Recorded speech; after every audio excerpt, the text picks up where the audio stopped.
बजने के लिए तैयार है।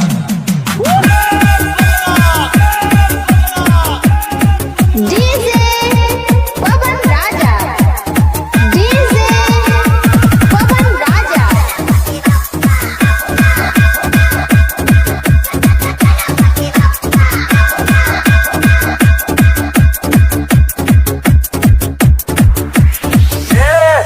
पांडु म्यूजिक क्यों बंद किया रे? बहुत अच्छा बजा भाई तू। अम्बर से कभी लड़के देख, फाड़ा दबो तर बेसवा।